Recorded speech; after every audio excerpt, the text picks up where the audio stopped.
hubungan bahasa dengan agama. Tadi Ustaz udah tanya secara bahasa. Kita pahami bahasa secara etimologi dan terminologi. Ini sekarang Ustaz mulai kaitkan kepada agama. Agama yang Ustaz kembalikan tadi adalah Quran. Quran yang menceritakan tentang poin yang dijelaskan dalam suatu surah. Surah ke-30 yaitu surat Ar-Rum. Kemudian dengan ayat 41. Ini coba kamu hubungkan. Maka di saat itu apa hubungannya ekologi dengan Quran? Ar-Rum ayat 30 ayat 41 ini. Silakan. Hubungan ekologi dengan surah Ar-Rum. Jelas artinya surah Ar-Rum telah nampak kerusakan yang ada di darat maupun di lautan yang disebabkan oleh campur tangan manusia. Halo sahabat semuanya, salam giat. Berjumpa di channel Al.Andawi Andi.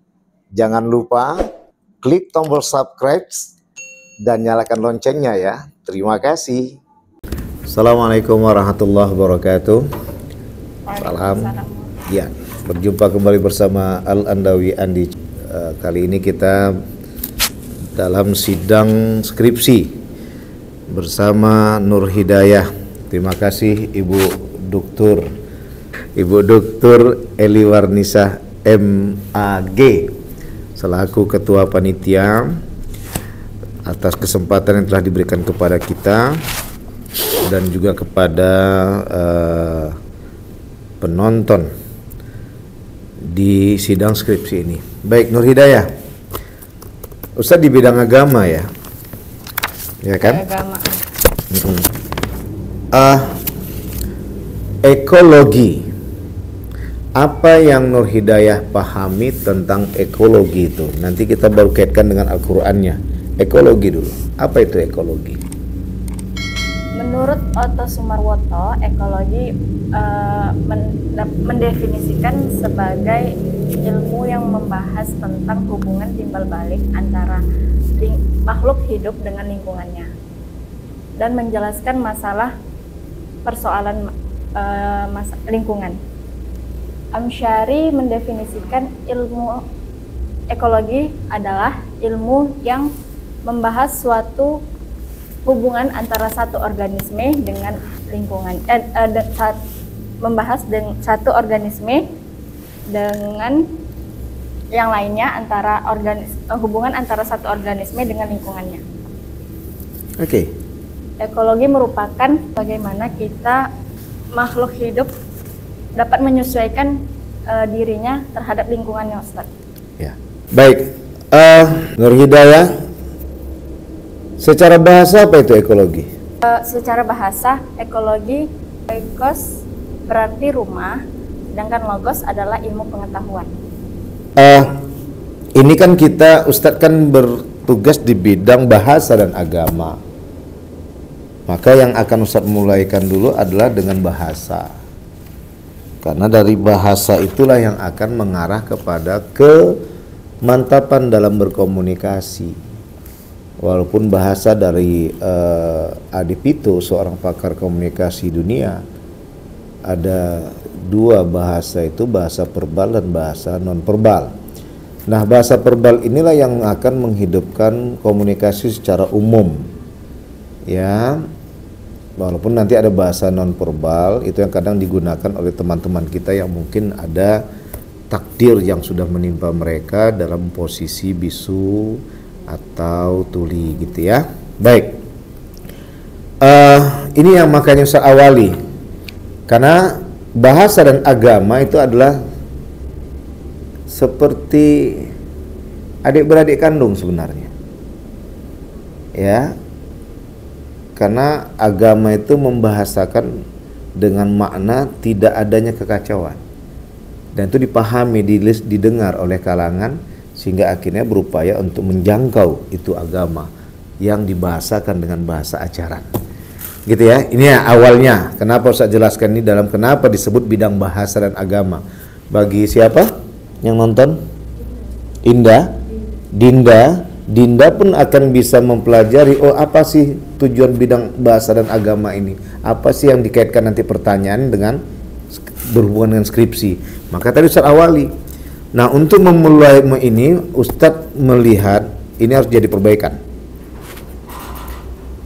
Setiap kita mau menjelaskan tentang sesuatu yang ditanyakan, awalilah dengan teks dan konteks. Teksnya itulah yang Nur Hidayah akhirkan, hampir terlupakan, nyaris, gitu ya. Makanya tadi langsung menjelaskan secara terminologi, nggak secara etimologi. Teks itu identik dengan etimologi, lugawi kalau dalam bahasa Arabnya, sedangkan konteks itu identik dengan terminologi atau istilahi dalam bahasa Arabnya. Nah, awalnya semua itu dengan dua hal tersebut. Maka tadi Ustaz tanya, apa itu ekologi yang kamu pahami? Maka jawaban yang maksimum adalah, dan membuat kepuasan walaupun nggak maksimal, tapi nyata kepuasan itu hadir, diawali dengan teks alias etimologi alias lugawi alias bahasa. Ayos, bahasa Yunani itu ada rumah, logos ilmu. Kalau udah rumah apa tuh kajiannya? Nak betah awak hidup di dalamnya, agar kita damai, bahagia, sejahtera di dalamnya, lingkungan kita yang bersih dan lain sebagainya, gitu ya. Oke. Nah, apa hubungannya ini kamu angkat dengan Quran surat Ar-Rum atau surat ke-30 ayat 41. Dhaharal fasadu fil barri wal bahri bima kasabat aydin nas liyudhiqahum ba'dalladzi amilu la'allahum yarji'un. Silakan. Dijelaskan di judulnya Ustadz, bahwasannya saya menganalisis Quran surah Ar-Rum ayat 41. Ayat Ar-Rum 11 ayat 41 Ustadz. Asik lupa-lupa aja. Terus karena di bagian ayat ini bahasanya yang artinya dia sangat unggul Ustadz, sangat padat dalam artinya. Maksudnya karena harus ditangkap lo tadi, Ustaz, dan kasih bantuan lo hubungan bahasa dengan agama. Tadi Ustaz udah tanya secara bahasa, kita pahami bahasa secara etimologi dan terminologi. Ini sekarang Ustaz mulai kaitkan kepada agama. Agama yang Ustaz kembalikan tadi adalah Quran yang menceritakan tentang poin yang dijelaskan dalam suatu surah ke-30, yaitu adalah surat Ar-Rum, kemudian dengan ayat 41. Ini coba kamu hubungkan. Maka di saat itu apa hubungannya ekologi dengan Quran Ar-Rum ayat 30 ayat 41 ini? Silakan.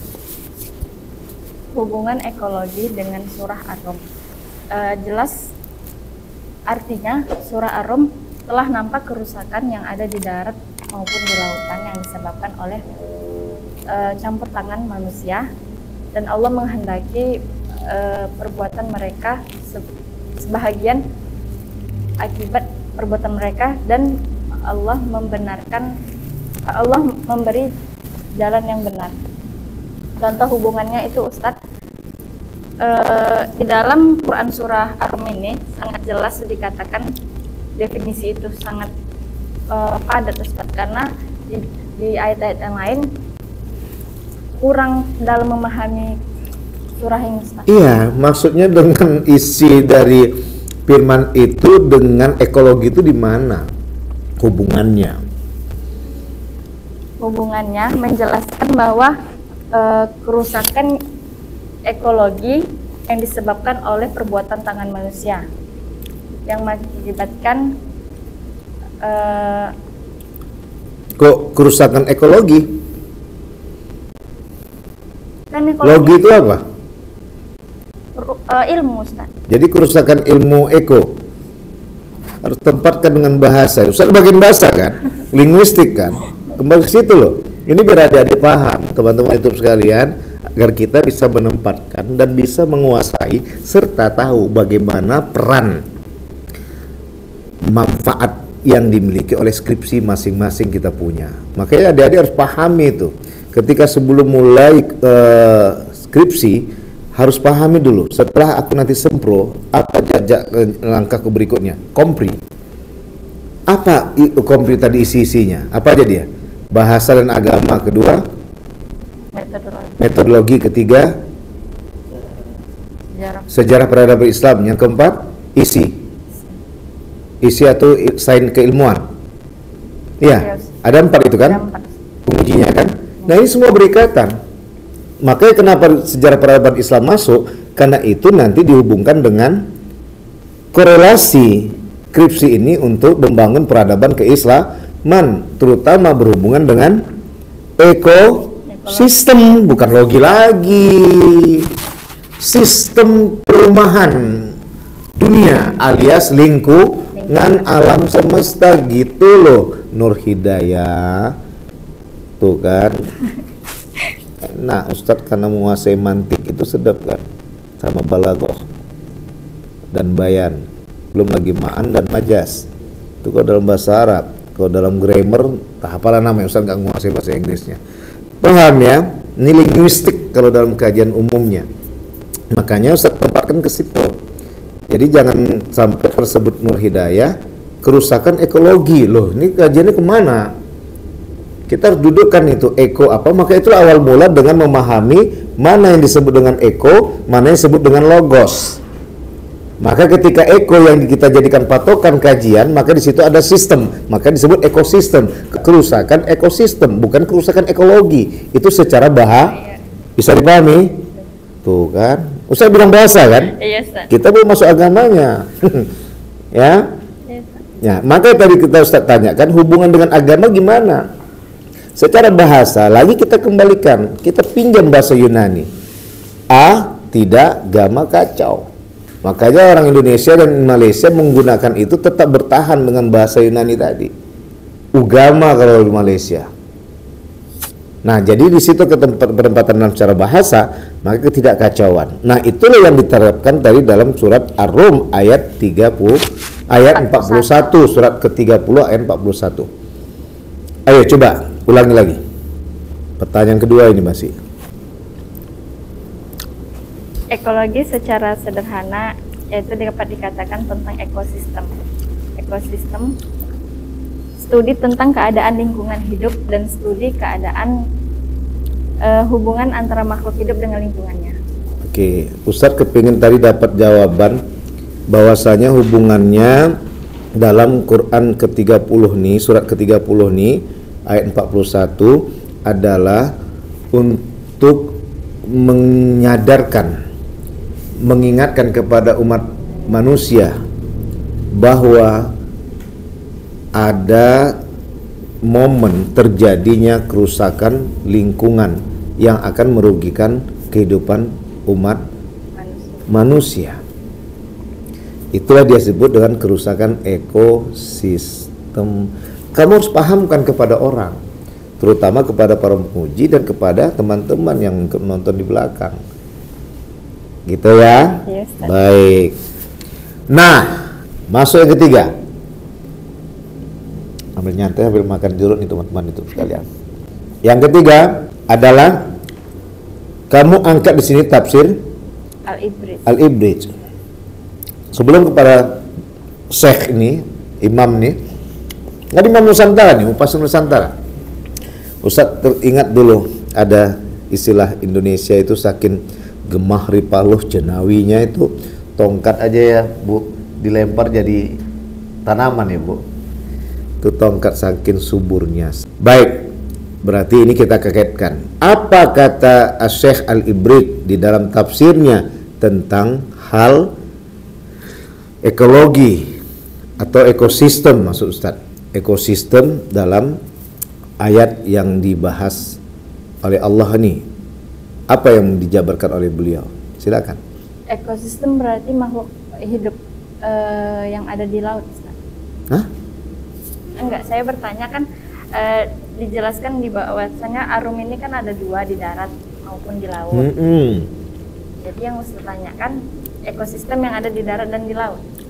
Ustaz nanyakan cuma surat 30 kok, ayat 41 nggak nanyakan laut sama darat. Mana dia bagian dari ayat 41 tuh, ayo. Telah nampak kerusakan yang ada di darat dan di laut. Ya udah berarti dua-dua. Silakan. Apa kata Tafsir Al-Ibriz. Kiai Bisri Mustafa. Bisri Mustafa mengungkapkan bahwasannya yang terjadi di muka bumi ini disebabkan oleh campur tangannya manusia. Yang tanda kutipnya yaitu maksiat. Maksiat adalah suatu pelanggaran atau dosa manusia karena kurangnya kesadaran atau rasa peduli. Itu memang dicantumkan di tafsir beliau. Di sini Ustadz ada maksiatnya Ustadz. Di dalam tafsir beliau. Di dalam tafsir beliau. Lanjut.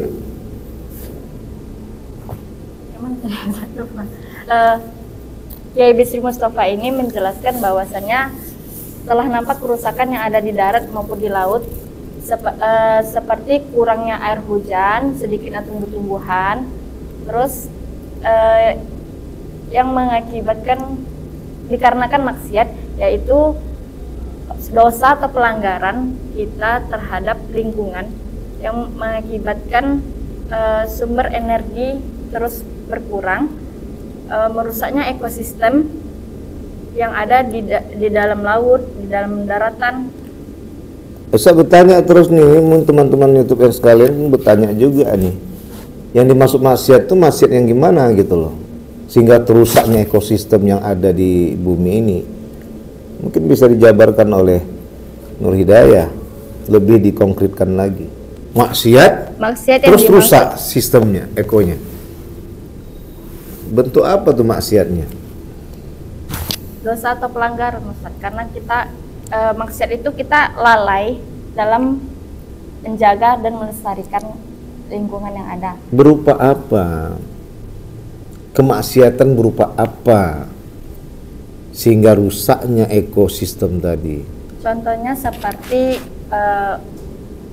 buang sampah sembarangan mengakibatkan iya, itu harus dipenuhi. Penyakit, kan Ustaz bagian bahasa dan agama. Mengakibatkan penyakit yang terjadi nanti virus. Terus nanti kalau misalnya membuang sampah sembarangan bisa mengakibatkan limbah kotoran. Terus industri pertanian tidak bertanggung jawab dalam masalah. Baik, saya udah paham. Itu di dalam tafsir Ibris tadi dijelaskan Syekh Kiai Mustafa Bisri, maksiat apa yang dilakukan oleh kalangan ketika itu dalam tafsirnya. Di sini dijelaskan kesalahan manusia, ketidakbijaksanaan dan kelalaian manusia. Dalam apa nggak dibilangkan? Terhadap alam semesta. Oke, udah paham lah dah. Itu harus disempurnakan, ya. Nah, terhadap alam semesta, disitulah pisau analisis Nur Hidayah masuk. Seperti apa? Pembuangan sampah sembarangan, penebangan, pemotongan, kemudian melakukan pencemaran sungai, kebakaran dan pertambangan. Iya, karena di situ dijelaskan oleh Kiai Haji Mustafa Bisri tentang melakukan kesalahan fatal dalam menghambat kelestarian alam. Oke. Yang terakhir dalam bentuk pertanyaan, nanti ada satu lagi dalam pernyataan. Coba silahkan buka surah Al-Baqarah ayat 14. Yang betul lah bukanya itu macam buka majalah aja. Itu bisa terjadi perusakan ekosistem Qur'ani dan tafsiriyah. Silakan. Dibacakan Ustaz. Iyalah, masa ditengok aja. Bismillah. A'udzubillah.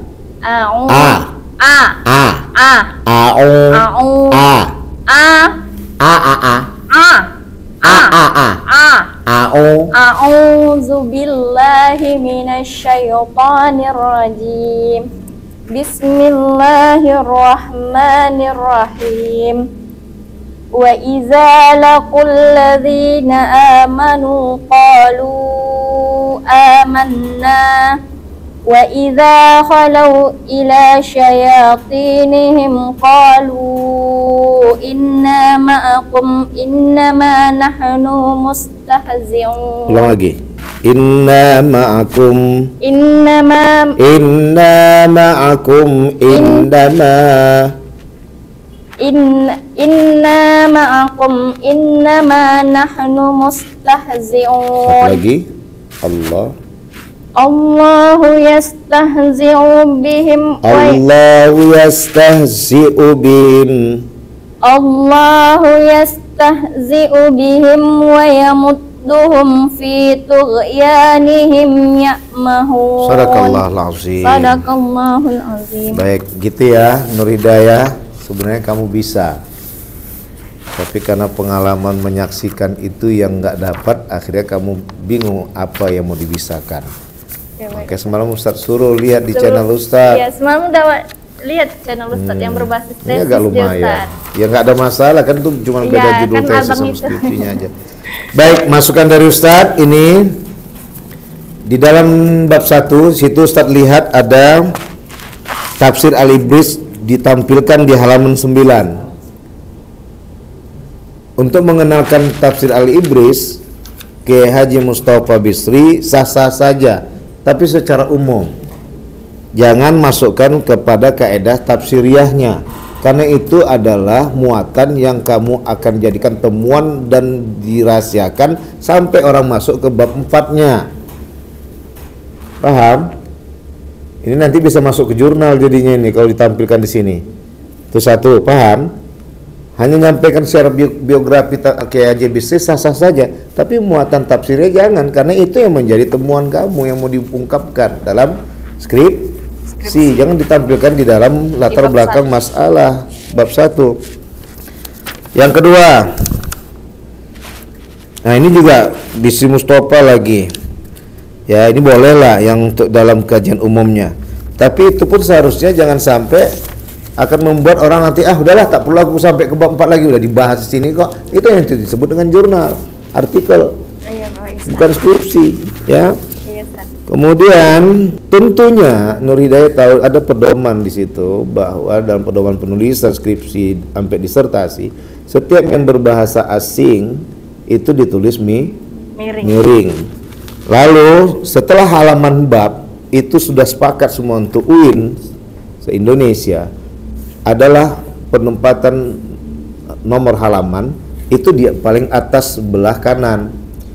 Setiap masuk bab baru balik lagi ke button under di bagian perut, bagian tengah bawah. Baru masuk lagi di berikutnya atas lagi kanan. Masuk di bab nanti baru lagi sama daftar pustaka. Gitu ya. Baik, Ustaz. Lalu ini juga Ustaz tengok ada tidak konsistenan dalam menuliskan halaman. Pertama, di situ ada HLM, ada H. Hanya lagi huruf besar pula tuh, H. Ya, Yes. itu hanya huruf kecil. Kemudian kalau H titik aja konsisten dong. Nah, baru kalau HLM saja titik. UIN jarang menggunakan hal. Nyaris tidak tertemukan lagi di atas tahun 2005 ke atas tuh nggak nampak lagi hal. Rata-rata udah HLM sama H titik. Gitu ya. Iya, Ustaz. Baik, itu saja Ustadz cuman ngasih masukan. Kemudian satu lagi sumber primer itu cukup fokus kepada Quran bolehlah. Tapi ensiklopedia jangan. Itu kamu nanti lain lagi objek penelitiannya. Sumber primer kamu adalah Ibris. Quran sah-sah sajalah, karena dia Quran tafsir. Kalau ensiklopedia lain lagi, itu masuk sumber sekunder. Nanti silakan saksikan adik-adik yang lain di channel Ustadz Al-Andawi Andi. Itu besok insya Allah Ustadz keluarkan tentang induktif, deduktif, dan saya kabarkan di mana kata sumber primer, di mana kata sumber sekunder. Baik, itu saja. Alhamdulillah. Ya, nggak ngecewain. Terima kasih. Salam. Assalamualaikum warahmatullahi wabarakatuh. Lanjut, Ibu.